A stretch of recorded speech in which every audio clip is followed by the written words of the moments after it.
Pudiera verse un poco raro esta mañana el traer puesto mi abrigo aquí en la plataforma, pero yo estaba tan contento de exhibir este hermoso abrigo que la iglesia me dio. Yo vi al hermano Neville aquí el otro día con ese hermoso traje puesto, cómo le quedaba tan bien. Y yo pensé, bueno, se le miraba tan bien y la congregación comentó al respecto. Yo pensé, yo me pondré mi abrigo en la plataforma. Ustedes saben, yo creo que nosotros nunca maduramos. Nosotros siempre... Y yo no quiero madurar. ¿Qué de eso, hermano Luther? No, nunca queremos madurar. Queremos siempre permanecer como niños. El hermano Neville dice, hermano Branham, yo pensé que usted tenía puesto uno de esos atavíos como esos ministros de alta categoría. Yo apenas lo miré de reojo y yo pensé que quizás usted tenía puesto una túnica. Es un cumplido para este hermoso abrigo. Bueno, yo diré, yo sí estaba necesitando uno y es el mejor que yo he tenido. Y yo verdaderamente lo aprecio. Y el hermano Roy Robertson, yo no sé si él está aquí en esta mañana o no. Él tuvo algo que ver con la selección y realmente fue una buena selección. Y nosotros estamos muy, muy complacidos al recibirlo. Y así que nosotros estamos muy contentos de estar de nuevo en la casa del Dios viviente en esta mañana. Y para gozar de estos momentos maravillosos de compañerismo alrededor de su preciosa palabra. Ahora muy pronto, si el Señor lo permite, yo tengo que ir a ultramar. Yo creo que ustedes lo han visto en La Voz de los Hombres de Negocio, que yo voy a ultramar este próximo mes. Y nosotros estaremos solicitando todas las oraciones del pueblo, que ellos oren por nosotros mientras estamos fuera. Pareciera ser que en ultramar mis reuniones son mejores, porque lo reciben mejor allá. En América, yo le estaba diciendo al hermano Mercer que yo escuché a... Primero, él me dio un tocadiscos y tenía los discos allí de algunos de mis sermones. Yo supe entonces, si alguien me ha de escuchar a mí, tendría que ser la gracia de Dios en ellos, porque yo pensé que yo pudiera hacerlo un poquito mejor. Él está grabando eso también. Un poco, usted puede cortar esa parte, ¿ven? Él está deteniendo la grabadora, me imagino que al hacer eso lo está cortando. Pero yo les digo, yo estaba tan sorprendido. La peor predicación que alguna vez he escuchado en mi vida es la mía, correcto, en el disco. Yo me puse tan nervioso que ni siquiera podía cenar. Me enfermé, me levanté de la mesa, no pude dormir esa noche. Y ayer fui a Kentucky con el hermano Wood. Y de regreso yo le dije, hermano Wood, yo no veo cómo yo pudiera hacer que una persona viniera a oírme hablar. Es tan pésima. Me repito tanto. Y, faltas de gramática y puntuación. No hay nada. Yo no sé. Yo dije, me anima en cierta manera de saber que tiene que ser Dios o nadie viniera en lo absoluto. Eso es correcto. Así que yo estaba hablando con el hermano Collins. Me supongo que él está en el edificio. Así que yo le dije a él vino y yo le estaba contando acerca de eso. Yo dije, hermano Collins, yo honestamente, yo casi tengo 30 años como un predicador, y yo ciertamente debería de saber lo que es un sermón. Yo dije, eso es lo peor que yo he escuchado. Y él es un ministro metodista, y su hermano es un hombre reconocido en la denominación metodista. Y él dijo, yo le diré, hermano Branham, dijo, las puntuaciones, y quizás sus frases no terminen correctamente y cosas así. Pero, dijo, ¿alguna vez ha pensado usted en ese hombre que predicó en el día de Pentecostés, que ni siquiera podía firmar su propio nombre? Su nombre era Pedro. Dijo, yo me imagino que aquello no estaba puntualizado muy correctamente. Pero ven ustedes lo que hace a un hombre poner sus ojos sobre eso. Uno escucha estas difusiones de radio y eso está todo escrito. ¿Ven ustedes? Y ellos pueden escribirlo y puntualizarlo y esas cosas porque ellos lo están leyendo. Yo me paré con Charles Fuller predicando detrás de una estructura de madera como de este tamaño, como su plataforma. Y todo lo que él dijo, él lo leyó. Número 1, número 2, número 3, número 4, así hasta que lo dijo. Hasta que lo dijo todo correctamente y a tiempo. Y estaba todo censurado por la radio y demás. Y con Billy Graham, yo he visto lo de él y demás, donde ellos solo se paran ahí y lo hablan. Solo lo leen tan rápido como ellos pueden leerlo. Y está todo listo. Así que me supongo que tendrían bien la puntuación. Pero el problema conmigo es que ni siquiera lo podría leer. Así, y si lo escribo, estoy seguro que no pudiera leerlo. Así que es la sublime gracia, ¿verdad?, de ver lo que Él puede hacer por nosotros. Pero yo estoy agradecido de comenzar ahora, finalizando este año, para comenzar un año nuevo. Yo escuché una línea de oración y ciertamente no estuve satisfecho con la línea de oración tampoco al escuchar eso. Es la primera vez que yo me he escuchado de esa manera para un mensaje. Y yo ciertamente estaba sorprendido. Las líneas de oración no están funcionando correctamente. No, yo pienso que dentro de poco sucederá que todos tendrán que saber todo con respecto a ellos mismos antes de que crean. Y empezando desde el primero del año, yo quiero cambiar eso. Y solo empezar la línea de oración como Dios me diga. Esta persona está fuera de línea, o si hubiera algo mal, yo me detendré con él. Dejar que los demás sigan su camino. Porque haciéndolo así, uno no logra pasar suficiente gente, ¿ven? La gente sabe dónde está, y quién es, y lo que ha hecho, pero ellos encuentran algo que no está alineado correctamente con Dios. Ese es el momento de que uno se detenga con ese, decir, este es, ¿ven? Así que yo creo que quizá se haga un poco de alteración, hermano Leo, desde que los oí. Yo confío que Dios nos ayudará en el año que viene. Ahora, yo creo que en esta noche tienen servicios aquí en el tabernáculo. Yo voy a estar aquí en la carretera 62 con el hermano Ruddle esta noche. Yo tengo entendido que ellos van a tener un servicio de vigilia aquí, y el hermano Ruddle me había pedido para ese servicio de vigilia. Pero he estado pensando que quizás yo regrese al tabernáculo para esa noche, porque yo siempre he tratado de estar en el tabernáculo en la víspera de Año Nuevo. Yo quería regresar para estar con los hermanos aquí. Así que hasta cierto punto me comprometí un poco, y yo estaré con el hermano Ruddle en esta noche, allá en la carretera 62, en el antiguo Club 62, que ha sido convertido en una iglesia.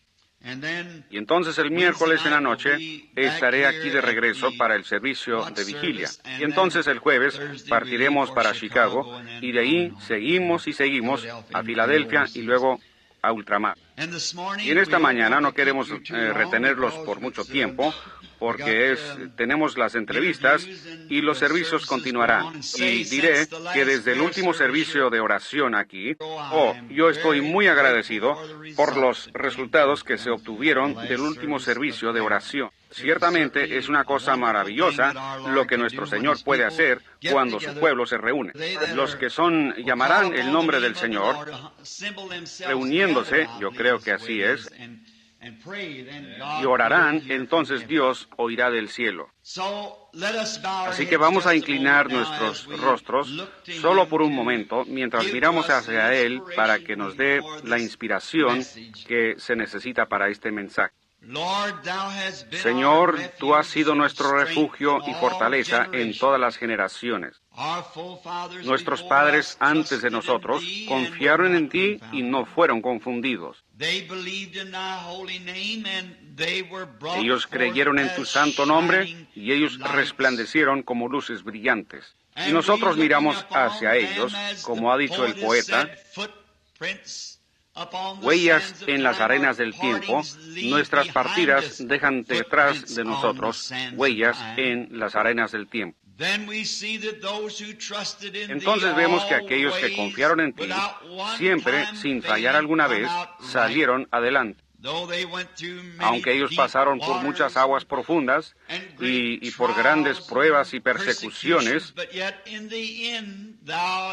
pero aún así, en el fin, tú siempre los sacaste más que conquistadores, porque es tu palabra prometida que tú harías esto. Y nosotros oramos hoy que tú bendigas a esta iglesita. Bendice a su pastor, a nuestro buen hermano, el hermano Neville, y a su familia. Pedimos que tú seas con él en este año venidero. Y lo unjas grandemente y lo bendigas a él en todo aspecto. Fortalece la salud de su familia, a los pequeñitos que están creciendo. Guarda al hermano Neville fuerte y saludable. Bendice a esta iglesia y a todo miembro que está en ella. La mesa de síndicos, cómo amamos a estos verdaderos valientes de Dios. Y la junta de diáconos, ellos también son tus siervos valientes. Y a toda la gente que viene aquí, estamos agradecidos por ellos, Señor. Me hace tanto bien a mi corazón al saber que este pequeño pantano lleno de hierbas que estaba en la esquina hace muchos años ha sido hecho un faro para el reino de Dios. Y yo oro, Dios, que permanezca firme hasta que Jesús venga. Y que muchas almas que han estado aquí, Señor, aparezcan en aquel día lavadas en la sangre del Cordero. Concédelo. Y mientras abrimos esta bendita palabra tuya esta mañana, Señor, al voltear las páginas para leer de ella un texto, sabemos que solo tú puedes dar el contexto. Y nosotros oramos, Dios, que tú unjas tu palabra y que vaya directamente a los corazones del pueblo para que les haga bien. Haz creyentes de incrédulos. Fortalece a los cristianos y sana a los enfermos. Y dale ánimo al desanimado y recibe gloria para ti mismo. Para hacer esto, Señor, circuncida los labios que hablarán y los oídos que oirán. Porque te lo pedimos en el nombre de Jesús. Amén. Anunciando un pequeño texto que yo tengo en mi corazón desde el domingo pasado. Y yo estaba hablando sobre los hombres sabios viniendo a ver a Jesús, la estrella que ellos siguieron desde el este hasta el oeste. Mientras estudiaba eso, yo llegué a una escritura. Y entonces no pude estar aquí para la víspera de Navidad por causa de un servicio en la cárcel y demás. Yo tuve que estar allá. Pensé que hablaría hoy sobre el tema de ¿por qué la pequeña Belén? Yo quiero leer del libro de Miqueas, el profeta, uno de los profetas menores, el capítulo 5 y el versículo 2. Se lee así. Pero tú, Belén Efrata, pequeña para estar entre las familias de Judá,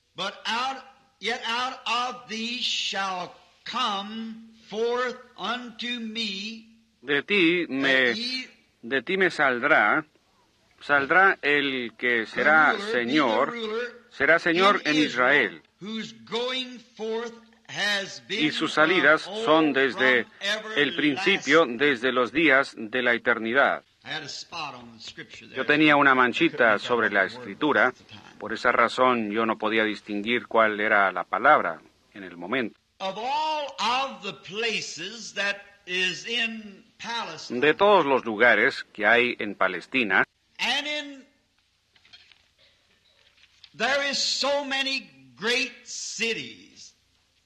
y allí hay muchas grandes ciudades y sus localidades,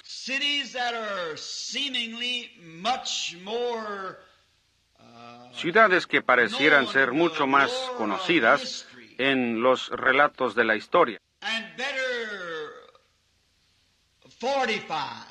mejor fortificadas, ciudades más grandes. ¿Y por qué Dios escogería la pequeña Belén para ser el lugar del nacimiento de su Hijo? Hay muchas que son más grandes. Por ejemplo, la histórica Jerusalén, la orgullosa Jerusalén, la capital de todas.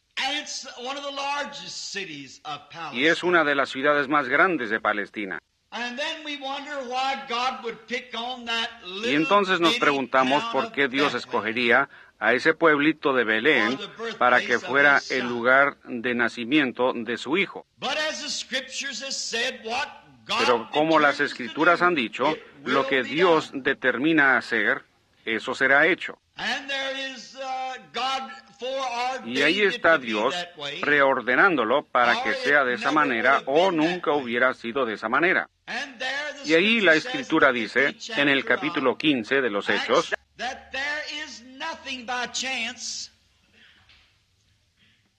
que no hay nada por casualidad, Dios sabía todo. Y no es que sucedió por casualidad, solo fue que Dios lo hizo de esa manera. Y entonces cuando nosotros, con nuestras mentes finitas, comenzamos a pensar sobre eso,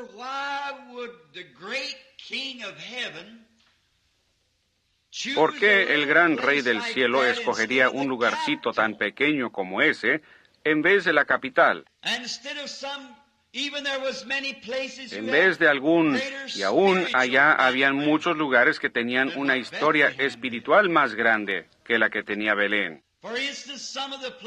Por ejemplo, alguno de esos lugares como Silo. Silo era un lugar antiguo de adoración de Israel, a donde todos ellos venían año tras año a este lugar donde reposaba el arca del Señor. Y entonces pensamos, ¿por qué es que él no nacería en Silo? Luego ahí estaba Gilgal, otro gran lugar espiritual de adoración. Entonces, ¿por qué Dios no permitiría que él naciera en Gilgal? Y ahí estaba otra, Sión. Sión estaba en la cima de la montaña. Y entonces nos preguntamos por qué es que Jesús no nació en Sión.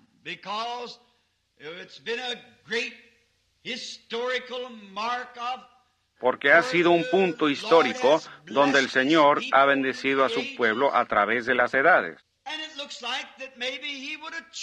Y pareciera como que quizás él hubiera escogido a Sión, o Gilgal, o Silo, o uno de los otros grandes lugares donde habían tenido grandes bendiciones y grandes enseñanzas. Y habían otras grandes ciudades, tales como Hebrón.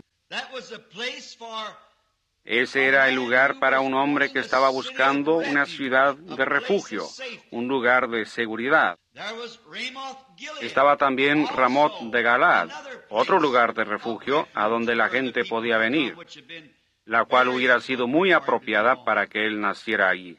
Y quizá, si yo lo hubiera estado pensando, yo lo hubiera traído a él a Cades Barnea,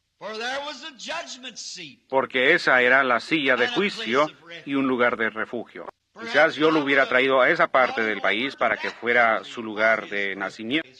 O quizás nosotros le hubiéramos escogido alguna de las otras ciudades. Pero ustedes saben, estoy tan contento que aún las cositas insignificantes en la Biblia significan tanto.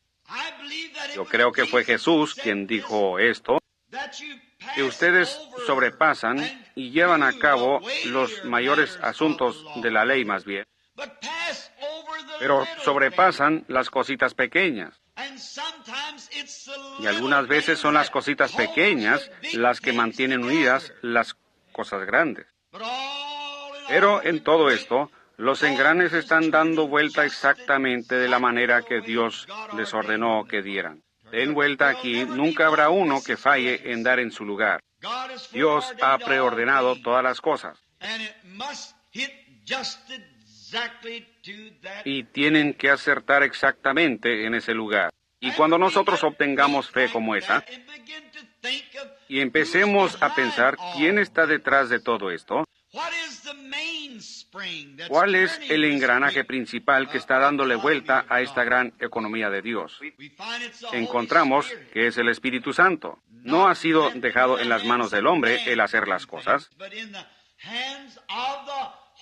pero en las manos del Espíritu Santo. Y Él es el engranaje principal, que si Él puede coordinar el resto de los instrumentos, funcionará perfectamente y mantendrá exactamente el tiempo de Dios. Y entonces vemos eso y pensamos en nuestra mente cuando vemos las cosas grandes y cómo es que las tendríamos nosotros.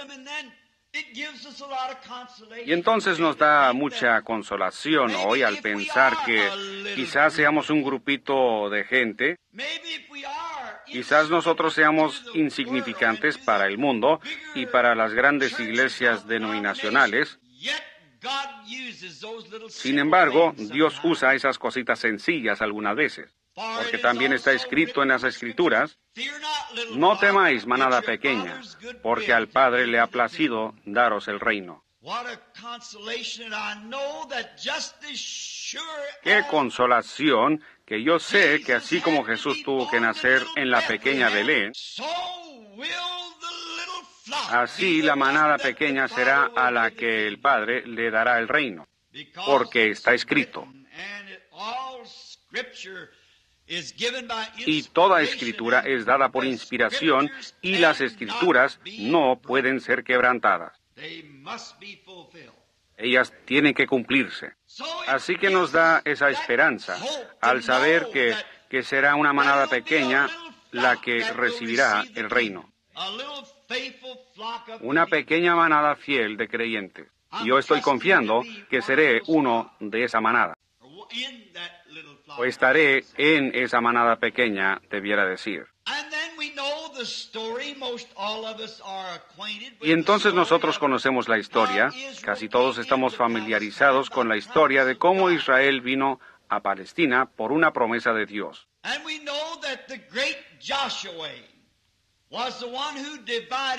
Y sabemos que el gran Josué fue el que repartió su porción a cada tribu.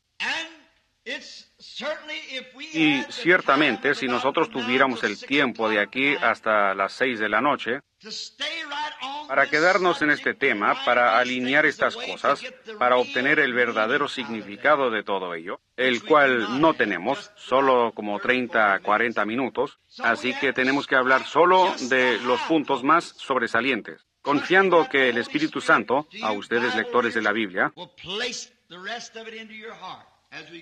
les colocará el resto de ello en su corazón mientras proseguimos. ¿Sabían ustedes que las porciones, como Josué las repartió en Palestina, fueron dadas por inspiración? Y esas madres hebreas de esos patriarcas, cuando el niño estaba naciendo y ella estaba en dolores de parto para dar a luz al niño, ella emitía el mismo sitio donde esos patriarcas se establecerían y estarían en los últimos días. Habla usted de inspiración, esta Biblia está inspirada. No importa qué tan pequeña, toda pequeña escritura tiene una cosa tan sobresaliente en la escritura, en el gran cuadro. Toda palabra es inspirada. Y de eso depende el destino de las almas. Porque es la palabra del inmortal y eterno Dios. Y aún esas madres, cuando el niño estaba naciendo y ella emitía su voz, los colocaba posicionalmente donde ellos estarían en la tierra prometida cientos de años después.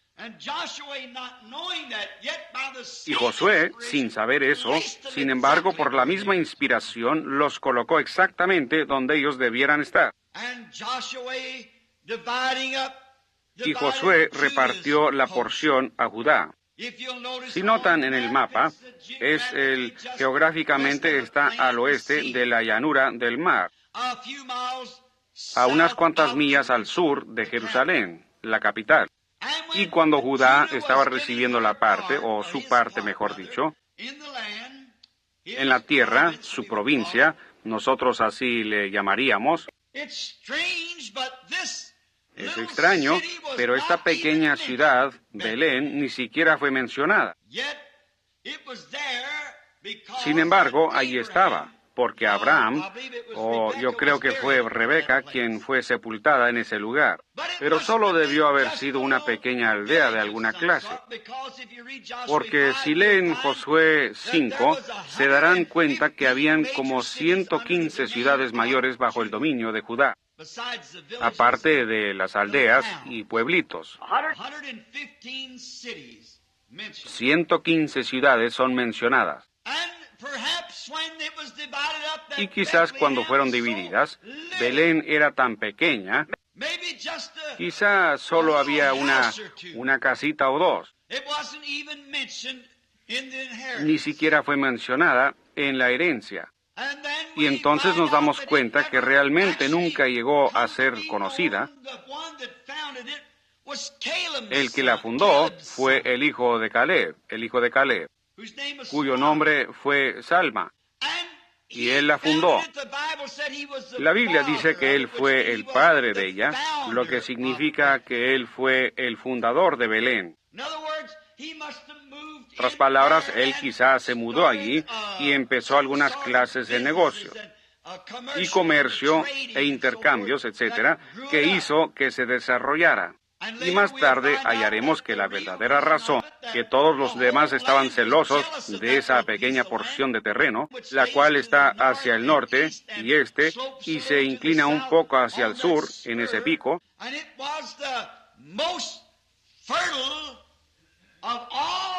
y era la más fértil de toda Palestina. Era una región de maíz y una región de trigo.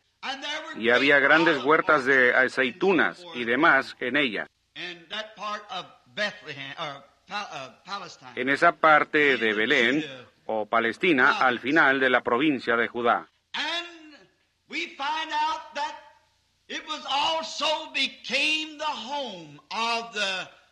Y hallamos que también llegó a ser la casa de Rahab, la ramera. Cuando Israel había cruzado la frontera del río Jordán a Palestina, nosotros estamos familiarizados con la historia de Rahab la ramera.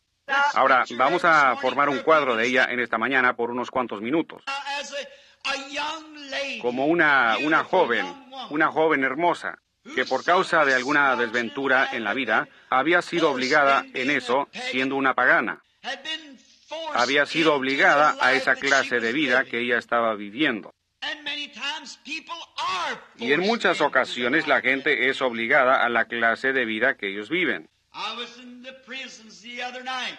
Yo estaba en la prisión la otra noche para ver a un hombre que estaba cumpliendo una sentencia. Y yo lo tomé de la mano y hablé con él.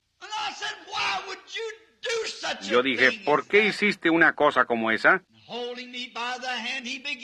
Y tomándome de la mano, él empezó a hablar. Y él fue forzado a lo que estaba haciendo. Yo dije, porque tú permitiste que eso te obligara a hacer eso. Tú no tienes que hacer eso. Tú, ni ningún hombre tiene que beber. Yo dije, yo mismo soy nervioso, pero no hay necesidad de eso. Y esta joven, después de que ella hubo oído por primera vez de Israel, y de un Dios, que era un Dios que respondía a la oración. No solo un Dios a quien orar, pero un Dios que respondía. Cuando ella oyó que había un Dios de milagros, que podía obrar milagros, que secó los mares y que hizo que lloviera pan de los cielos, su corazón empezó a temblar. Y cuando ella recibió el primer mensaje de dos predicadores que fueron allá, ella aceptó rápidamente con todo su corazón. Y ahí estaba un cordón de grana colgado de su ventana como una protección para su casa, por causa de que ella había recibido el mensaje. Quizás yo añada aquí, ¿sabían ustedes que ella tipificó a la iglesia gentil? Ella era una gentil. Y ella era un tipo de la iglesia gentil. Cuando ellos oyeron el mensaje, todos nosotros nos encontrábamos en prostitución espiritual, cometiendo fornicaciones espirituales en contra del Dios del cielo, en toda clase de cosas. en toda clase de denominaciones y religiones. Pero cuando nosotros oímos que había un Dios que todavía vivía, que podía obrar milagros, rápidamente nosotros recibimos el mensaje. Y la sangre del Señor Jesús fue aplicada, la cual hizo el cordón de grana. Y para no entrar en detalles, ustedes saben cómo ella lo colgó de su ventana públicamente. La sangre fue desplegada públicamente. Así tiene que ser desplegada la sangre, colgando públicamente en la parte de afuera del muro, para mostrar que en lo interior algo había sucedido. Así es el verdadero creyente en Cristo esta mañana. En lo de afuera está desplegada la sangre del Señor Jesús, que muestra que algo ha sucedido en lo interior. Y a través de esto, Dios miró hacia abajo cuando la ira cayó y las trompetas empezaron a sonar. Dios vio ese cordón de grana colgando allí como un memorial. Siempre le ha placido a Él pasar sobre la sangre. Cuando yo vea la sangre, yo pasaré de vosotros. Él la vio. Y cuando el sacudimiento y el Espíritu Santo recorrieron la tierra y derribaron las paredes, como de 20 pies de grueso, ni siquiera una piedra cayó donde el cordón estaba colgando. Eso muestra la protección de un Dios verdadero para un creyente verdadero. No importa en qué condición está usted cuando Él lo encuentra, si usted solo acepta ese cordón de grana. Se ve por toda la Biblia. Y luego la vemos cuando ella fue aceptada como una de las israelitas. Ella se enamoró de un hombre, el cual era un capitán y un príncipe en Judá. Él era el capitán de los ejércitos de Israel. Su nombre era Salmón, así como el rey Salomón. Y él era el capitán, y ella entró en un gran romance con este capitán, el cual era el príncipe de Judá. Y finalmente se casó con él. Y cuando la herencia fue establecida para los israelitas, ella y su amado esposo vivieron en Belén. Ahora ustedes empiezan a ver esto abrirse. ¿Lo han visto?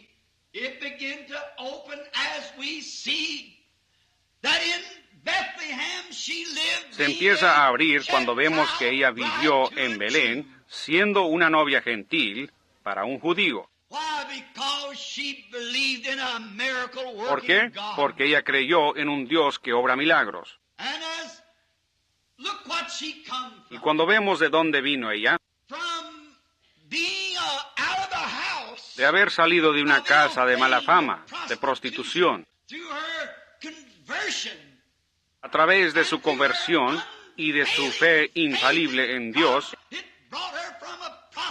eso la sacó de una casa de prostitución a una casa hermosa en Belén. ¡Qué diferencia! Así obra con todos nosotros.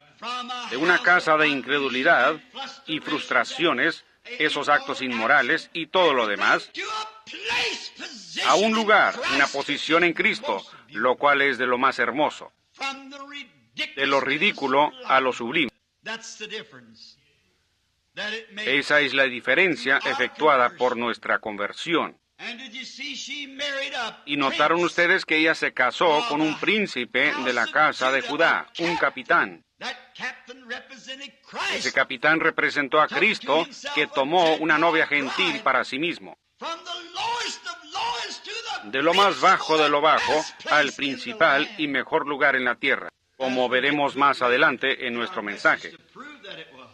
Para probar que así fue, nada más pudiera ser sino eso.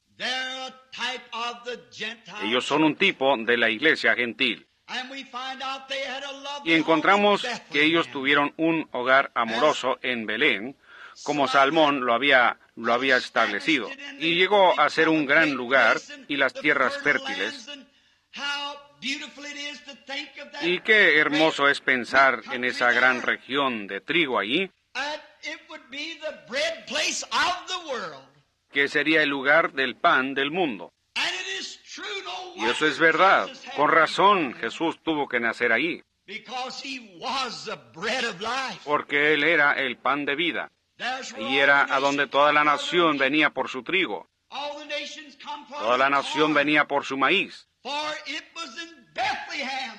Porque fue en Belén donde estaban esas tierras fértiles. Y ven ustedes esa cosita pequeña, diciendo, oh, era la provincia del trigo. Sin embargo, eso significaba algo.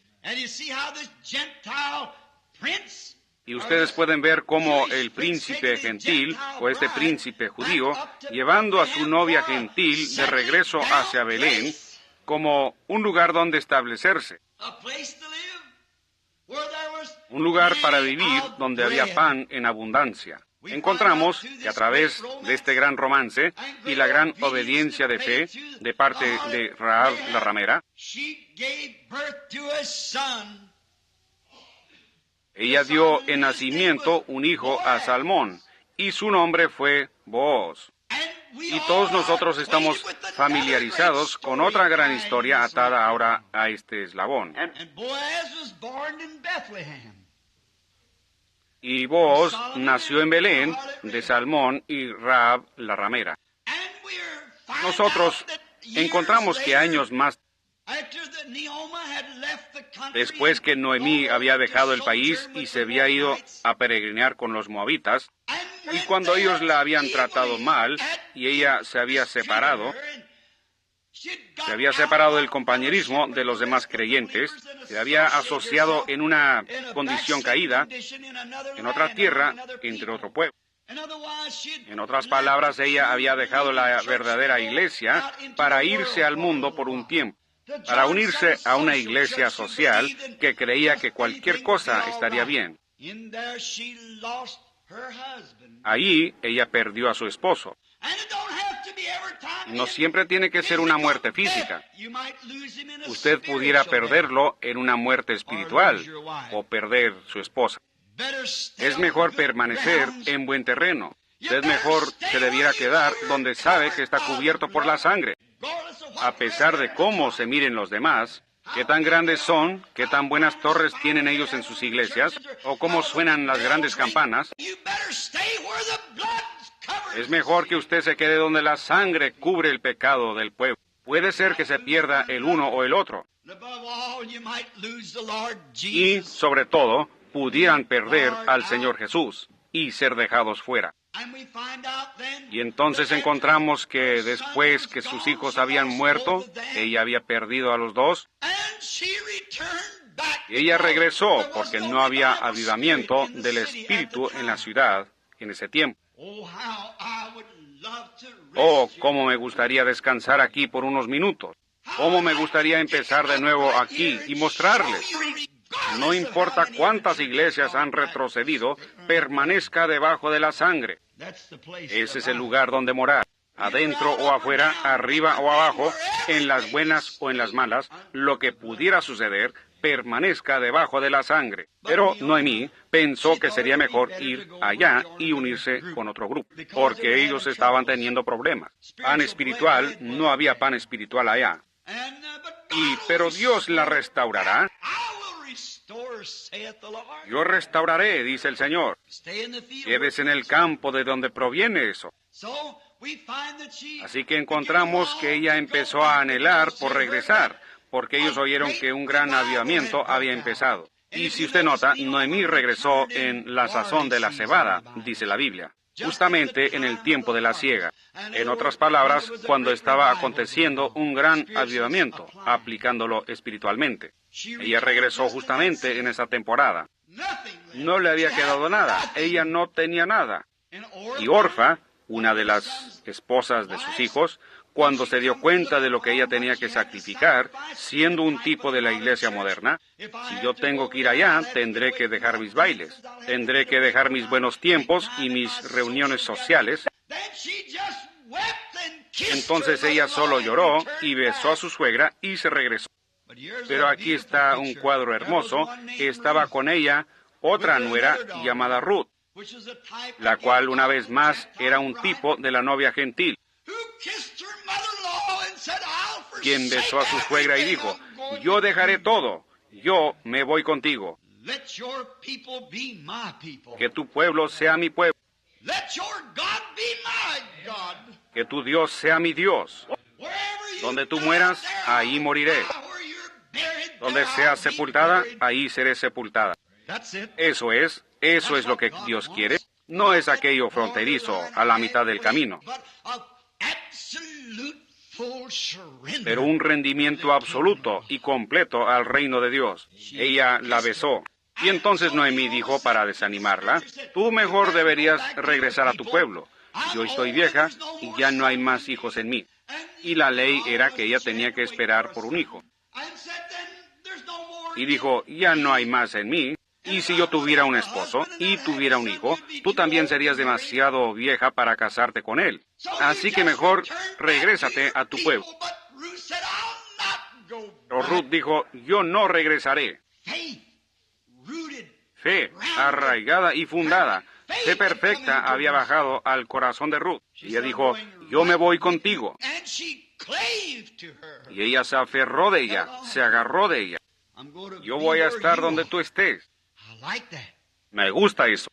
Y nosotros estamos familiarizados con la historia mientras prosigue. Como este gran Booz, el cual era el señor de la siega, era en el tiempo de la siega, y él era un pariente de Noemí. Y cuando se encontró a Ruth allá en la misioncita espigando, cada espiguita que ella podía recoger, que tenía algo de trigo, ella la recogía porque era vida. Booz, siendo el señor de la siega, mandó que sus segadores dejaran caer un manojo de vez en cuando para ella. Y ella lo recogía con gozo. Y entonces ese día ella desgranó un delantal lleno. Y cuando salió Booz, el señor de la siega, y vio a Ruth y vio su fidelidad, él se enamoró de ella. Observen, a Booz representará a Cristo. ¿Dónde estaba él? En Belén. ¿A dónde vino Ruth? A Belén. ¿En dónde estaba espigando ella? En Belén. ¿Ven todos estos detalles espirituales hasta aquí? La trayectoria de esta gran escena que está tomando lugar. Dios sabiéndolo desde el principio. Y ella le empezó a preguntar a su suegra qué es lo que ella debía hacer. Y finalmente Ruth se casó con Booz, otra vez una gentil casada con un príncipe en Judá. Y se estableció y vivió en Belén. Pero tú, pequeña Belén, ¿qué no eres tú la más pequeña entre todas las principales ciudades de Palestina? Pero le ha placido a Dios, cuyo conocimiento y cuya salida es desde la antigüedad, desde el principio, para que su hijo naciese ahí. Él sabe todas las cosas y Él lo obra todo para el bien. Y ahí Ruth se casó con Booz. Y cuando se casaron Ruth y Booz, si tuviéramos tiempo para entrar en esa gran historia, la cual es una de las más grandes escenas de amor en todas las edades, cuando Ruth y Booz se casaron. Recuerden, paremos aquí solo por un minuto. Es tan hermoso para sobrepasar. Ruth era una gentil. Ella no tenía herencia con los judíos, así como nosotros, los gentiles, no teníamos herencia. Así que Noemí realmente era la heredera. Así que ella había perdido todas las propiedades que tenía en el principio. Todos sus bienes habían sido vendidos en una subasta pública. Por lo tanto, ella había sido excomunicada y se había ido. Ahora, cuando ella regresó, solo había una persona que podía redimir su herencia perdida. Ese era su pariente cercano.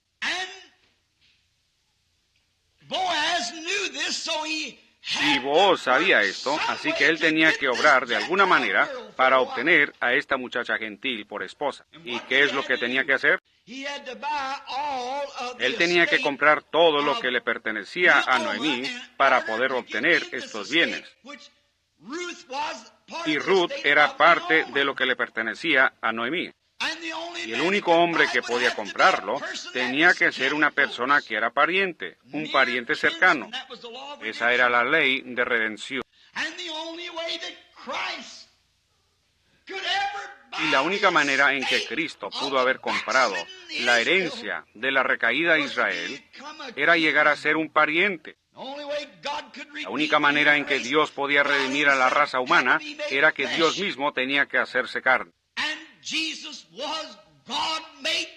Y Jesús fue Dios hecho pariente para la raza humana. Él era Emmanuel.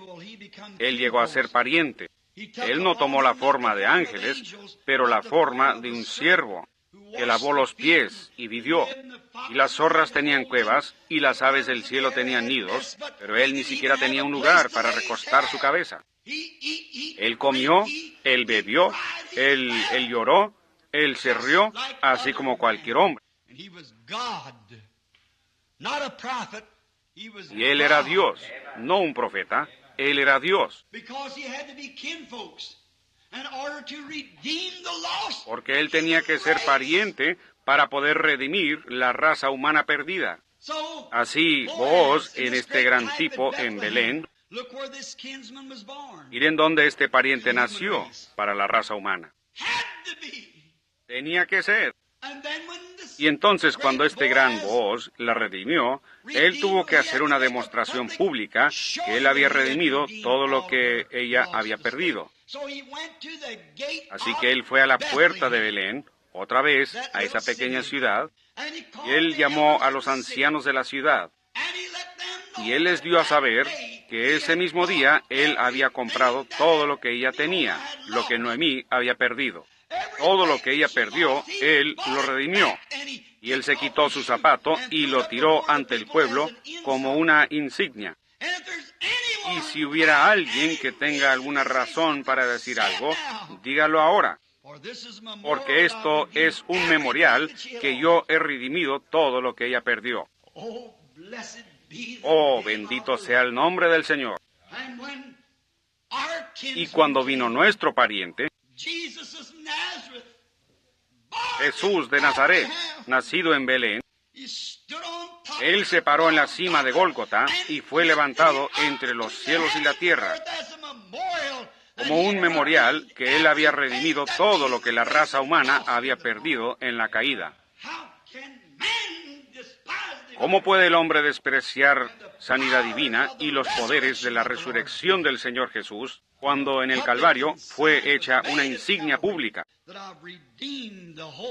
Que yo he redimido toda la raza humana y todo lo que han perdido. Redimió nuestra alma, redimió nuestro cuerpo, redimió todo lo que nosotros perdimos en la caída. Nuestro pariente redentor vino y fue hecho carne y habitó entre nosotros.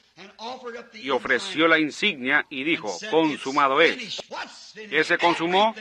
Todo está consumado. Nosotros solo vamos caminando directamente a nuestra herencia. Mientras los días van pasando, nosotros vamos caminando cerca y más cerca. Booz y Noemí, después de haber estado casados por algún tiempo, ellos engendraron un hijo, el cual añadió al linaje. Ese fue Obed. Y él también engendró un hijo, el cual fue Isaí. E Isaí tuvo 8 hijos. Y fue el gran profeta Samuel que vino con el cuerno del aceite. El gran profeta que fue con Isaí y dijo,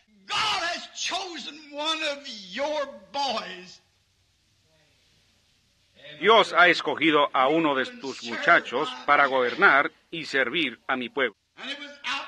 Y fue del otro lado del campo, en un pequeño corral para las ovejas, de donde un muchachito rubio, flaquito, fue traído. David, el más viejo, el más joven. Y Samuel derramó el aceite de unción sobre él en la presencia de todos sus hermanos y de los que estaban presentes. Y probó que Dios lo había ungido rey. ¿Dónde fue eso? En Belén. Gloria a Dios en las alturas.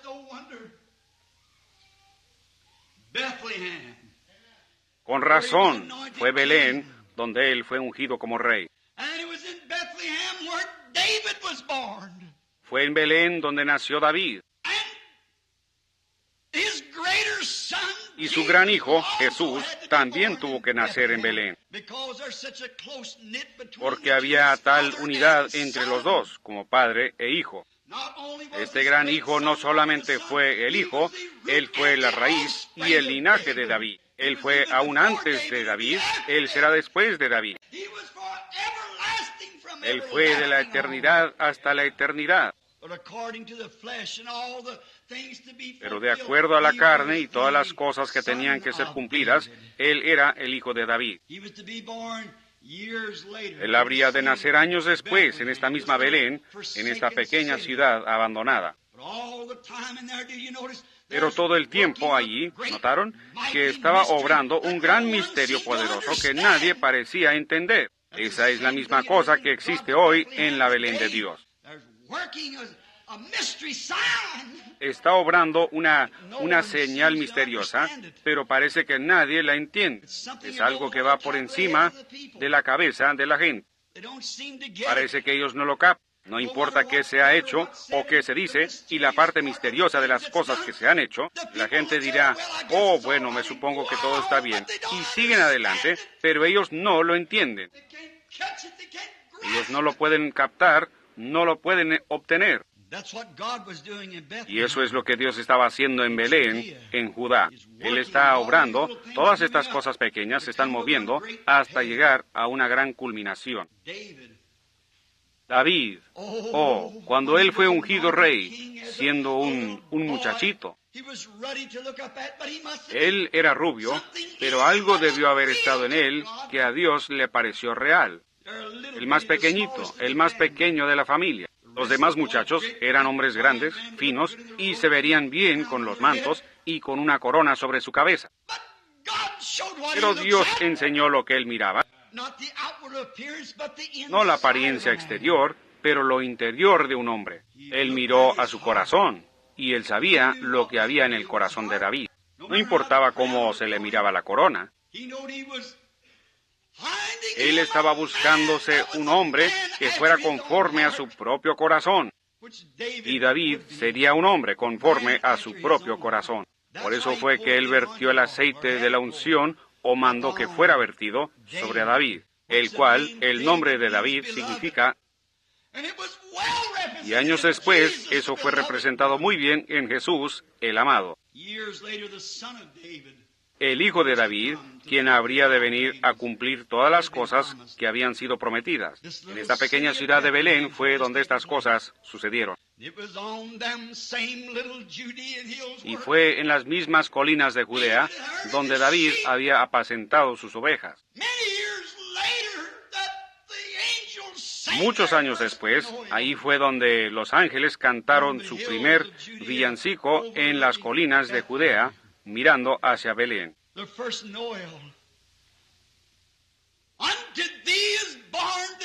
El primer villancico. A vosotros os ha nacido en la ciudad de David, Cristo el Señor. Cuando estos ángeles aparecieron por primera vez para cantar, no fue en Jerusalén, la iglesia grande, ni tampoco fue en Gilgal, ni fue en Silo, donde ellos siempre habían tenido toda su adoración denominacional. Pero fue en la pequeña Belén. Donde el Espíritu de Dios se había estado moviendo de una manera misteriosa, trayendo algo. Fue allí a donde Cristo tenía que venir. Fue exactamente en esa misma pequeña ciudad, donde nació un rey, donde una madre virgen dio a luz a su primer hijo. Le dio refugio y techado en su pequeña fortaleza al Rey de Reyes y Señor de Señores, donde no solamente vino Samuel a derramar el aceite de la unción, sino que Dios lo derramó sobre él y sobre el mundo, Cristo el Señor. Los ángeles anunciaron su venida y cantaron a los pastores en las colinas, quienes siguieron al rey David años antes. ¿En el misterio de Dios, qué tan grande es? Él nació en esta gran región de trigo, que del trigo vienen los principios básicos de la vida. Y Él era el pan de vida. Yo soy el pan de vida. El que come mi carne y bebe mi sangre tiene vida eterna.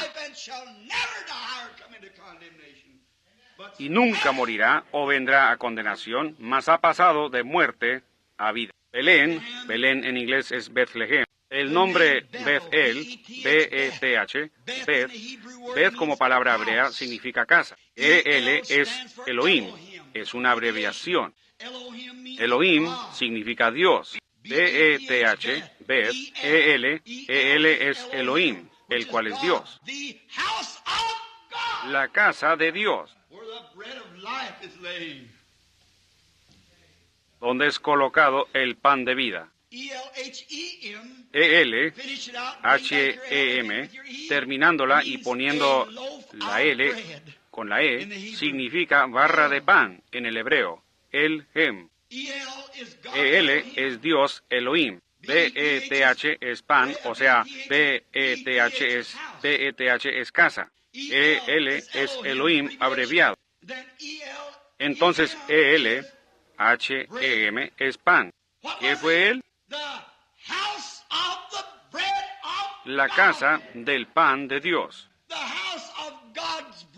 La casa del pan de Dios. Casa, Beth, Elohim, Dios, El-Hem, pan. La casa del pan de Dios significa Bethlehem. ¿Dónde más podría él haber nacido sino allí? Pero fue ocultado de todos menos al profeta. Él dijo, él saldrá de Belén. Ellos estaban buscando en Jerusalén, estaban buscando en la gran Silo, estaban buscando por todas partes. Pero él salió de Belén, porque era la casa del pan de vida de Dios. Él es la canasta del pan de Dios para el mundo. Ahí estaba, nacido en Belén. Él no pudo haber nacido en ninguna otra parte. Podrían haber muchas cosas grandes. Yo estaba estudiando esta semana de los distintos aspectos espirituales de esto, el por qué tuvo él que nacer en Belén. Cuando yo toqué estos puntos, el Espíritu Santo me arrebató. Y yo dije, oh Dios, eso es suficiente. Ahora lo veo. Él no pudo haber nacido en otra parte, sino en Belén. Era el lugar del pan de la nación. Era el pan de toda la casa de Israel, el que salía de ahí. Y él era el pan de vida que descendió del cielo, el maná espiritual. Tuvo que salir de Belén, el linaje del pan, el lugar donde se encuentra el pan. Belén, la hornada del pan. Ahora, Jesús siendo el pan de vida, el hombre comerá de él, dijo él, y nunca morirá. Otro gran evento que yo no podría dejar de mencionar era cuando David estaba en su momento más crítico, cuando él era un fugitivo. Él ya había sido ungido, él sabía lo que habría de ser. Él habría de ser rey. Dios lo dijo. Y sin embargo él fue odiado. Él estaba parado entre dos grandes fuegos. Aquí estaban los filisteos de un lado persiguiendo. Aquí estaba Saúl del otro lado. Y él era un hombre sin patria. Así como está la iglesia hoy, la verdadera iglesia viviente de Dios, sin denominación o ninguna otra cosa. Ella se para sola. Sin embargo, se ha derramado la unción sobre ella. Ella sabe lo que es. ¿Cómo puede llegar a cumplirse? El diablo en ambos lados persiguiendo a David. Él se había refugiado en fortalezas, en el desierto y en cuevas, tratando de esconderse. Con una pequeña banda de guerreros fieles, solo unos pocos creyendo como él. Pero esos hombres creyeron a Dios, que ese sería el rey. Así son los creyentes de hoy, que están escondidos de lugar en lugar, Pero sin embargo, ellos saben quién viene para ser rey. A mí no me interesa quién va a ser presidente. Sabemos que él viene. Y se mira más lejos que nunca. Cuando la ciencia está tratando de gobernar y dicen que pueden hacer un hombre, que pueden hacer esto, y que ellos pueden tomar un conejo y sacarle polen y hacer otro conejo y demás, tratando de desaprobar la palabra de Dios. Sin embargo, hay un pueblo que cree en Dios, que se para tan firme como siempre. No importa lo que venga o vaya, ellos todavía creen en Dios. Dios es verdadero. Ellos se aferran de las manos incambiables de Dios. En medio de batalla, en medio de lágrimas, en medio de enfermedad y muerte, ellos aún así se aferran de la mano incambiable de Dios. Ellos saben que Él viene como rey. La gente hoy se ríe y hace burla de ellos y los llaman aleluyas, los llaman de todo lo que quieren. Pero esos guerreros de Dios se paran fieles en el puesto del deber. Pudieran llamarlos el grupo sanador, pudieran llamarlos montón de fanáticos o lo que desean. Ellos se aferran a ese rey. Ellos saben que Él viene en poder. Aunque los demás tomen su nombre en vano, se burlen y se mofen del pueblo quien cree en Él, llamándolos desechados, escoria. Eso no los molesta en nada. Ellos se mantienen fieles en el puesto del deber. Esos guerreros que estaban con David se mantuvieron a su lado. Si un filisteo venía, él tenía que pelear. Con quien fuera, ellos eran acechados por todos lados. Pobre David, en su mente estaba todo confundido. Él pensó, Señor, ¿cómo puede ser? Ustedes saben, algunas veces los líderes pasan por cosas que la congregación no sabe por lo que ellos están pasando. Cuando uno piensa de promesas que Dios ha hecho, entonces, ¿por qué no se cumplen? Ellos no se lo dicen a su congregación. Ellos no se lo comentan a la gente con la cual se asocia. Pero hay muchas frustraciones en el corazón de un verdadero líder. David estaba sentado ahí, su garganta estaba quemándole y estaba en pleno verano. Los filisteos estaban tomando ventaja de esa división entre David y Saúl. Y Saúl buscaba a David por donde quiera, y los filisteos también. Y luego los filisteos buscaban a los israelitas. ¡Qué tiempo de confusión!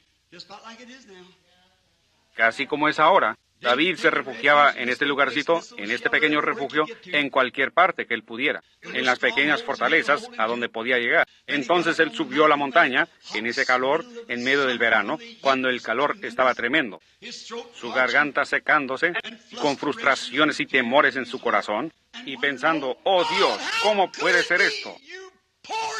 Tú vertiste ese aceite sobre mí, no porque yo me escogí a mí mismo, pero tú me escogiste. ¿Por qué me llamaste de allá de donde apacentaba las ovejas? Me dijiste que me darías esto para servir a tu pueblo.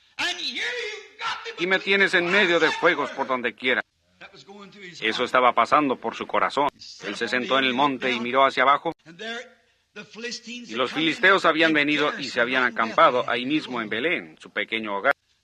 Entonces, su pequeña ciudad estaba bajo el control del gobierno del enemigo. No solo eso, pero la casa de su propio padre, la casa de Isaí, estaba bajo cautiverio de los filisteos. Y estaba su propia nación, su propia iglesia, en contra de él. Aquí estaba el enemigo con el que estaba peleando. Aquí está la gente de la iglesia con quien él estaba peleando.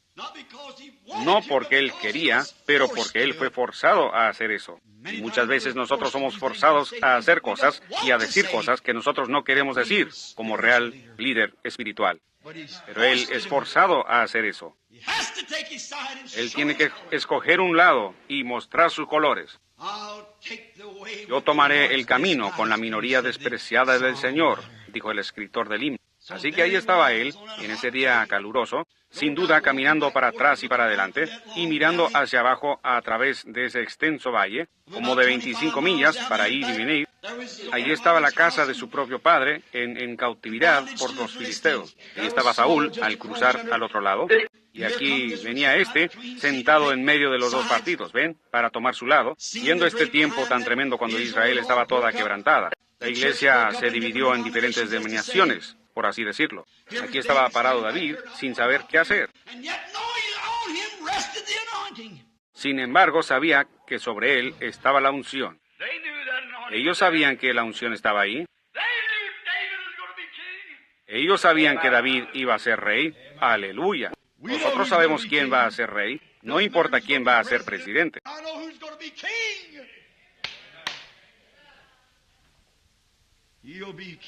Él será rey. Yo sé que se necesita algo para pararse, pero Dios me ayude a cerrar mis ojos a las denominaciones y a todo lo demás, y fijarme en ese cuadro espiritual de más allá, que Él es el Rey venidero. Yo le serviré a Él. Si es muerte, que muera. Si es mi familia, si son mis amados, si es mi denominación, si es cualquier cosa, que pueda servirle a Él. Yo me quedaré con Él. Esos son los guerreros de Dios, como los que estuvieron con David, que tenían sus manos sobre sus espadas, dispuestos a caminar en cualquier momento. Así es como caminan los guerreros de Dios, listos. El enemigo dice, tú tienes que tomarte un traguito para ser sociable. Yo no tocaré tus cosas inmundas. Amén. Allí está el enemigo. Allí está el guerrero. Oh, ¿por qué no renuncia usted esa cosa de aleluyas que usted cree? Yo creeré en Dios. Yo me quedaré fiel. Ahí lo tienen. Ahí están los guerreros. Oh, ¿qué quiere decir? No hay tal cosa como sanidad divina. Eso es lo que piensa usted. Yo sé mejor. ¿Ven? No hay tal cosa como el bautismo del Espíritu Santo. Esos días han pasado. Eso es lo que piensa usted. Yo ya lo he recibido. Usted ha llegado demasiado tarde para decirme algo al respecto. Ellos sabían que la unción estaba sobre ese muchachito rubio. Ellos sabían que él iba a ser rey. Pero David estaba frustrado en su propia mente. Yo puedo imaginarme. Solo observémoslo por un minuto. Se regresa allá, se sienta y mira hacia abajo y piensa. Mi propia amada ciudad Belén. Mírala ahí, donde las grandes cosas de Dios han sucedido. Donde el padre de mi padre, de mi padre, de mi padre nació. Donde mi tatarabuela allá pronunció en el tiempo del nacimiento de Judá, de cuya tribu yo soy, que más allá está algo sobrenatural. Ella pronunció su lugar y Josué colocó a ese hijo ahí mismo. Y de ahí han venido todas estas cosas. Tiene que ser. Yo era un pastor y tú vertiste el aceite sobre mi cabeza.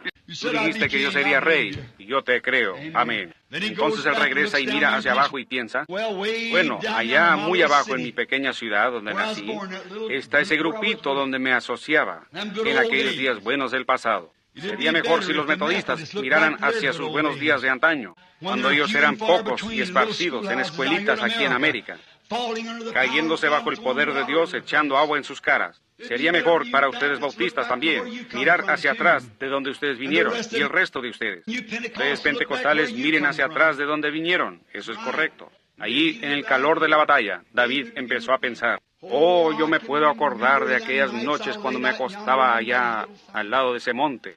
Yo me acuerdo cuando miraba aquellas estrellas, cómo ellas se movían allá arriba, y cómo Dios habló a mi pequeño corazón de muchacho.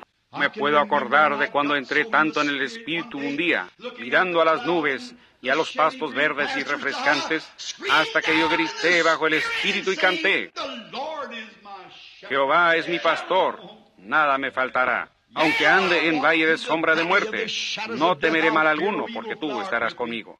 Oh, Señor, aquí estaba Él en las meras quijadas de la muerte en ese momento, en ambos lados. Aunque ande en valle de sombra de muerte, esos buenos días antiguos, cuando el Espíritu estaba conmigo, cuando Dios estaba conmigo, yo entoné sus alabanzas, yo me gocé en Él.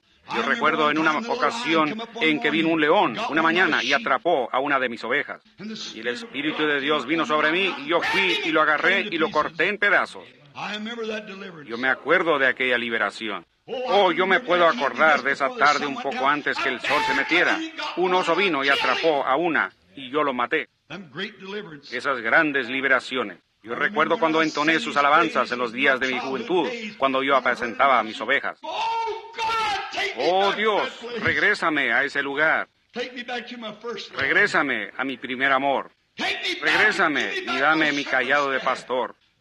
Dame ese rebaño de ovejas otra vez. Permíteme andar por allá solo para adorarte. Eso, algunas veces pensamos eso, pero estamos en el calor de la batalla.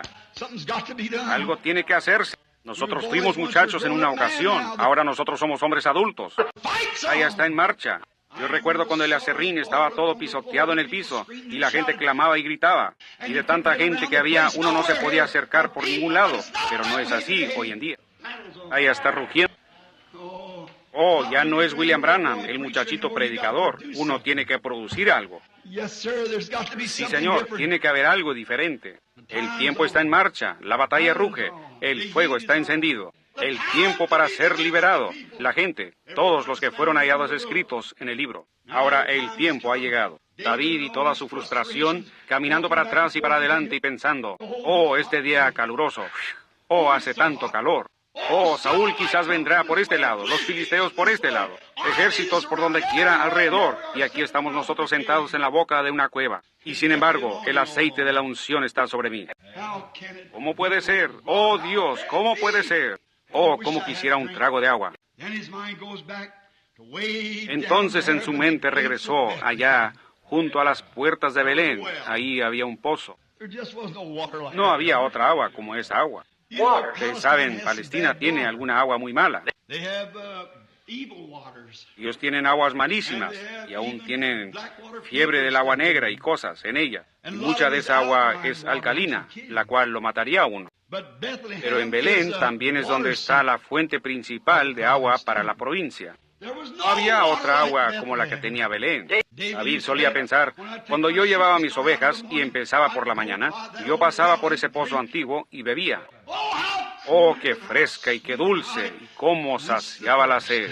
Y ahora su garganta le comenzaba a pedir, y aún ungido. Oh, si tan solo pudiera tener un trago de agua. Ahora sus guerreros, y él exclamó en su desesperación, oh, si alguien me trajera un trago otra vez de aquel pozo antiguo de allá en Belén. Oh, después de haber soñado de todos los días de su juventud y de las victorias, y luego verlo aquí en el lugar donde él estaba sentado en medio de los fuegos. Él exclamó, oh, si alguien pudiera traerme agua de Belén. Sus guerreros no podían interpretar sus pensamientos. Pero hermano, ellos lo amaban con todo lo que estaba en ellos. El menor de sus deseos era un mandamiento para ellos. Desde sus poderosos guerreros sacaron sus espadas, se escabulleron del campamento y se abrieron camino a espada por 25 millas. David, al irse ellos, sin duda pensó, ¿dónde están ellos? ¿Qué han hecho? ¿Dónde fueron ellos? ¿Sabían que estaban arriesgando su vida? Ellos estaban en medio de las quijadas de la muerte, a través de una línea de 25 millas, emboscadas por donde quiera, y las espadas resplandeciendo y los escudos retumbando. Pero su hombre, su hermano que ellos creían que sería rey, deseaba un trago de agua. Oh, hermano, me pregunto si los guerreros de hoy estarán dispuestos a abrirse camino a través del formalismo, dudas e incredulidad, para refrescarse en la presencia del Señor y sus deseos. El menor de tus deseos, si es África, India, si es por la calle, donde quiera que sea, el menor de tus deseos. El menor de tus deseos, Señor, es mi mandamiento. La muerte no significa nada para mí. Mi popularidad, lo que soy, lo que seré, no significa nada, Señor. Solo para cumplir tus deseos. Esos son los guerreros que están parados al lado de Él. Y ellos me llaman aleluya, si mi nombre es escandalizado, si ellos me dan un puntapié en la calle, eso no interesa. Tu deseo es mi mandato. Ese es el real soldado. ¿Qué hicieron ellos? Ellos pelearon abriéndose camino hasta que llegaron a ese pozo. Sacaron agua con el cántaro. Y ahí venían de regreso, peleando, cortando su camino a izquierda y derecha hasta llegar a la presencia de David. Dijeron, aquí lo tienes, mi señor. Oh, Señor. ¿Qué? Un hombre que estaba en desgracia, un hombre que era odiado por la iglesia, un hombre que era odiado por el rey, un hombre que era odiado por los filisteos, un hombre que era odiado casi por donde quiera. Pero un grupito que lo seguían sabían que él era el rey venidero. Hoy, yo sé que nosotros cantamos grandes alabanzas, edificamos grandes iglesias, tenemos grandes himnos y demás cosas. Nosotros así le alabamos. Jesús dijo, en sus corazones ustedes están lejos de mí, porque ustedes enseñan como doctrinas los mandamientos de hombres. Deje que el Espíritu Santo venga y haga algo en su iglesia, mostrando la presencia de Jesucristo, ellos lo echarán a uno por la puerta. En vano me adoran. Adoran, pero lo hacen en vano, enseñando como doctrina las tradiciones de hombres. Pero hay guerreros que creen en Él. Hay guerreros que se mantienen firmes, con un entendimiento espiritual, como allá en la pequeña Belén. ¿Ven? Seguro, así fue. David levantó ese cántaro de agua, él la miró, y la Biblia dice que él la derramó sobre la tierra. Dijo, Señor, sea lejos de mí que yo bebiera eso. Que estos mis guerreros han arriesgado sus vidas para ir allá para traerme esta agua. Es la sangre de hombres, y yo no puedo hacerlo. Esta agua dulce, por la cual ellos arriesgaron sus vidas y abrieron camino por la línea de los enemigos para ir allá y obtenerla, David la derramó sobre la tierra como una ofrenda voluntaria hacia el Señor. No fue por maldad, sino que fue un cumplimiento de las Escrituras. Porque a pesar de que Jesús de Belén es el pan de vida, Él también es el agua de vida. Seguro que es. ¿Qué hizo Él? Él fue representado en ambas cosas, en David y en los guerreros. Porque Él era el rey. Y Él era el guerrero que vino y abrió camino por las líneas del enemigo. Amén. Conquistó muerte, infierno y la tumba. Derramó su propia sangre para que Juan 3:16 pudiera cumplirse. Que de tal manera amó Dios al mundo, que ha dado a su Hijo unigénito, para que todo aquel que en Él cree no se pierda, mas tenga vida eterna. En eso Él no dio el agua que lo representó, sino que Él era el agua o perecer, un pueblo moribundo que pudiera obtener vida. ¿Cómo lo hizo Él? Por medio de su propia sangre, al derramarla. No tirándola, eso es un accidente. Él la vertió gratuitamente en el Calvario, después de que Él abrió camino por toda línea del enemigo. Y derramó su sangre de vida para que Él pudiera ser la canasta de pan para el mundo. Una fuente sin igual de sangre de Emanuel, y queda puro en su raudal quien se sumerge en él. Por eso es que Él nació en Belén. Por eso es que Él tuvo que venir, porque ahí era el centro del pan, el pan de vida. Ahí era el centro del agua, que es las aguas de vida. Y en Jesús estaban ambos, el pan de vida y las aguas de vida. Por lo tanto, Él tuvo que venir y nacer en Belén. Belén de Judá, ¿no eres la más pequeña entre todos los grandes príncipes? Solo un pequeño predicador ordinario. Tú solamente eres un pequeñito. Pero de ti saldrá el Señor que es desde la antigüedad, desde los días de la eternidad. Sus salidas han sido desde el principio, desde los días de la eternidad. Eso es que Él nació en Belén de Judea. Esa fue su cuna. Y, mi hermano, el lugar en donde Él quiere tener su cuna hoy es en tu propio ser, tu propio corazón, para que Él pueda manifestarse en ti las aguas de vida a una gente moribunda y el pan de vida a un pueblo hambriento. Él es el pan y el agua de vida, las cuales son las dos cosas esenciales en la vida del hombre. Eso es pan y agua. Ha sido prometido, seguro. Inclinemos nuestros rostros solo por un momento. Y al hacerlo, yo deseo toda su atención. ¿Han estado ustedes en Belén en esta mañana? Si ustedes nunca han estado en Belén, fue llamada Belén Efrata también. Belén Efrata. Efrata significa la raíz. Viene de la palabra H-E-M-P, Hem, significa la raíz. Y allá el distrito antiguo fue llamado Efrata, que significa es el principio de la vida.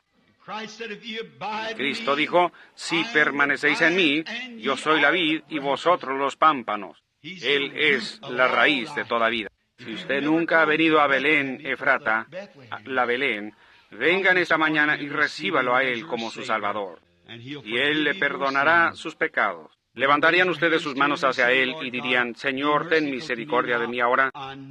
Yo ahora vengo a Jesús con todo mi corazón. Yo vengo a tu Belén, el agua y el pan de vida. Yo ahora lo acepto a Él como mi Salvador. El Señor le bendiga, jovencito allá atrás. El Señor le bendiga. Dios le bendiga, pequeño. ¿Hay otro? Diga, yo vengo hoy con nada en mis brazos. Yo me paro sediento, mi garganta está seca. Me pregunto a dónde puedo ir y encontrar vida real. Me pregunto. Yo me he unido a iglesias. Dios le bendiga, hermano. Yo me he unido a iglesias. Yo ya he hecho todo lo que sé hacer, hermano Branham. Pero aún así nunca he tocado el verdadero recurso, el dador de vida. Yo ahora vengo, Señor, para recibirlo. Él está aquí por usted. levantaría su mano y diría, soy yo, Señor, yo soy el que está parado y necesitado. El Señor le bendiga mientras oramos. Oh Señor Dios, este pequeño mensajito quebrantado, aunque fue traído de las Escrituras y todos sus símbolos que tú has puesto allí, quizás está escondido de los ojos de los sabios y prudentes y será revelado a niños tales que quieran aprender. ¿Cómo es que la pequeña Belén, la más pequeña de todas ellas, cómo es que el profeta dijo eso? ¿No eres tú la más pequeña entre todos los príncipes? Pero le agradó tanto a Dios el poder sacar de ese lugarcito insignificante al Señor de Israel. Señor Dios, de un grupito pequeño de gente que ha sido lavada por la sangre viva y escarlata del Señor Jesús. Tú traerás, Señor, a ese grupo en algún lugar a través de este mundo, a Cristo otra vez, que regirá todas las naciones con una vara de hierro. Ruego, Padre Dios, que tú seas misericordioso con cada uno de nosotros que estamos presentes hoy, y que nosotros vengamos a tu Belén. Oh, vengan todos los fieles. Nosotros hemos estado cantando, ven a Belén. Y Señor, permite que ellos puedan ver que no es ir a una pequeña ciudad allá, que en una ocasión fue en símbolo, pero es ir a la realidad, Jesucristo, el pan de Dios y el agua de vida. Y estos quienes levantaron sus manos, recíbelos en tu reino ahora mismo, Señor. Porque es por su fe que ellos lo reciben a Él. Es por fe que ellos levantaron sus manos. Y es por fe que yo creo que tú los recibirás. Guárdalos, Señor, en Belén, de donde ellos nunca se extraviarán, ni se irán como Noemí. Pero que si los tiempos se ponen difíciles, concede que ellos se queden allí en Belén. Les irá mejor en el transcurso del tiempo. Concédelo, Señor. Ahora yo oro que tú seas misericordioso con aquellos que están enfermos y afligidos. Están aquí algunos, Señor, que necesitan tu toque sanador. Oh, Señor, tú restauraste Belén a toda su gloria que tuvo en el principio. Tú la restauraste en el tiempo de depresión cuando ella estuvo enferma. Tú la regresaste y trajiste a Noemí en la temporada de la sequía. Y ahora, Padre, nosotros rogamos que tú traigas a cada Noemí y a cada uno que está aquí, que esté en necesidad. Yo oro, Dios, oh Señor, es la temporada de la cebada ahora mismo. El gran pan de cebada que fue visto, que venía rodando, descendiendo del monte, entrando en el campo del enemigo. Yo oro, Dios, que tú traigas ese gran pan de cebada en este edificio ahora, que sea la expiación para la enfermedad del pueblo, así como del pecado, y sana a cada persona que está en la presencia divina. Yo solo siento, Señor, quizás solo es mi propio sentir personal, yo siento que tú estás cerca, tu presencia está ahora aquí. Yo creo que tú estás aquí. Yo no digo esto solo a causa del pueblo. Tú que conoces el corazón del hombre, yo oro, Señor, que de algún modo ellos capten la visión en esta mañana como esos guerreros. Que tu gran omnipotencia, tu gran poder, tu gran presencia, tú siendo quien eres, el Hijo de Dios, el Rey, el ungido, que estás entre nosotros, ellos capten el vislumbre de esto en sus almas y sean sanados de sus aflicciones. Yo hago esta oración mientras les entrego esto en el nombre de Jesucristo, tu Hijo. Amén.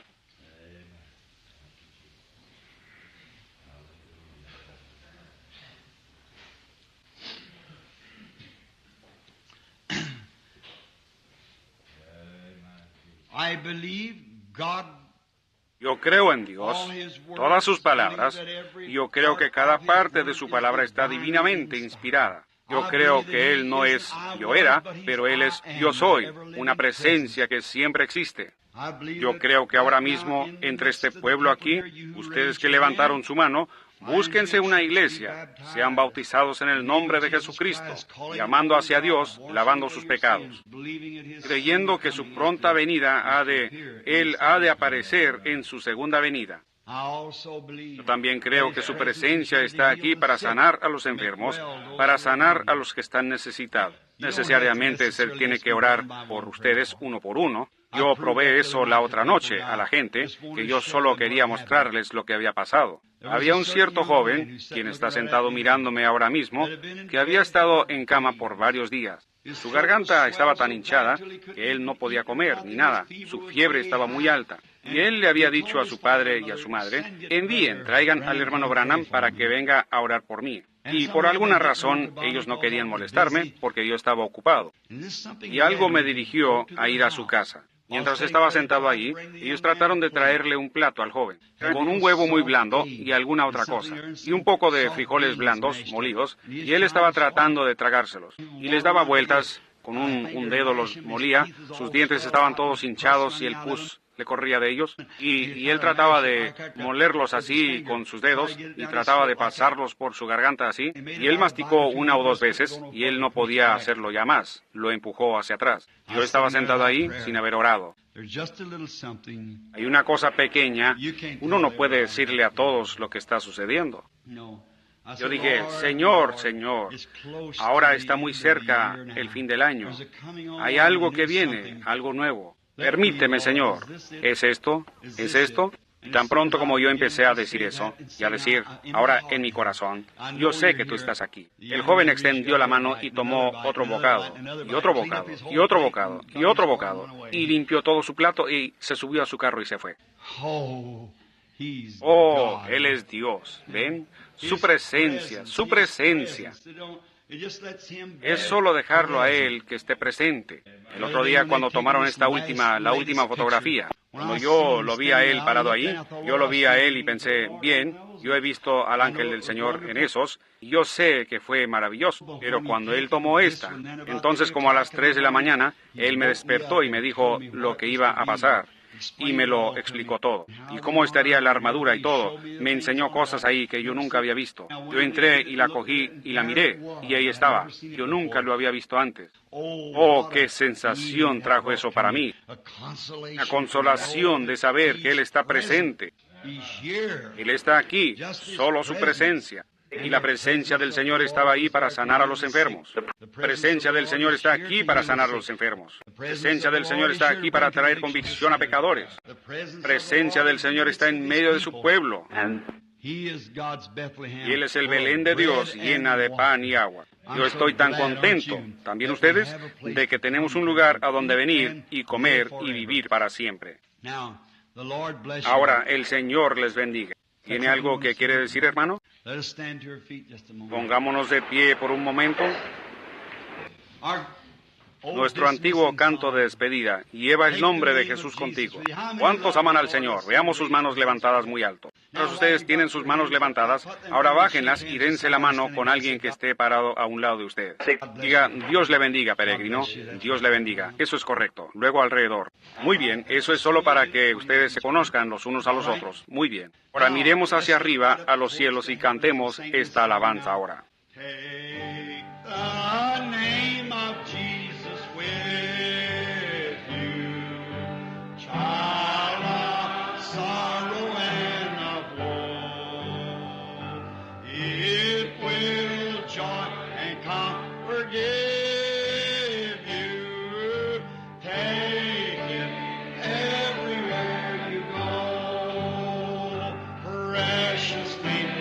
Precious name, oh how sweet.